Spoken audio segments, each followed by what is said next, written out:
शेतकरी बंधूंनो नमस्कार. मी अविनाश मराठे ॲग्रीसॉलमध्ये परत एकदा स्वागत करतोय.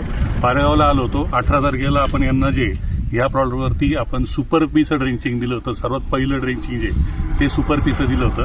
शेतकरी बंधूंनो, ही जी व्हरायटी ही पावसाळी व्हरायटीला तुम्ही जेवढी जास्तीत जास्त दाबून धराल, तुम्ही जेवढा स्टम्पची साईज जेवढी वाढेल तेवढं तुम्हाला त्याचे फायदे होतील.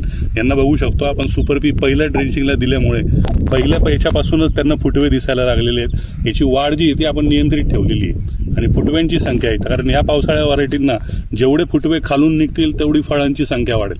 जेवढी फळांची संख्या वाढेल तेवढंच उत्पन्न वाढेल. जर याची वाढ जास्त झाली, वरती जर वाढलं तर त्याला वरती जास्त फळं येत नाही आणि वरती फळं जी फुगायला हे त्रास देतात. त्यामुळे खालच्या खाली तुम्हाला जास्तीत जास्त फुटवे आणि फुटव्यांची संख्या आणि फळांची संख्या जेवढी वाढवता येईल तेवढं लक्ष द्या. तुम्ही बघू शकता सुपर पीच्या वापरामुळे स्टंप जो आहे तो अतिशय जबरदस्त असा बनलेला आहे. कडक ऊन असताना सुद्धा झाडावरती कुठलाही ताण नाही आहे. तेव्हा तुम्हाला शेतकरी बंधूंना सगळ्यांना विनंती आहे की पहिलं ड्रेंचिंग जे आहे ते सुपर पी नक्की करा. तुम्हाला स्टंप चांगला मिळेल आणि त्याची वाढ नियंत्रित राहून जास्तीत जास्त फुटव्यांची संख्या पण मिळेल.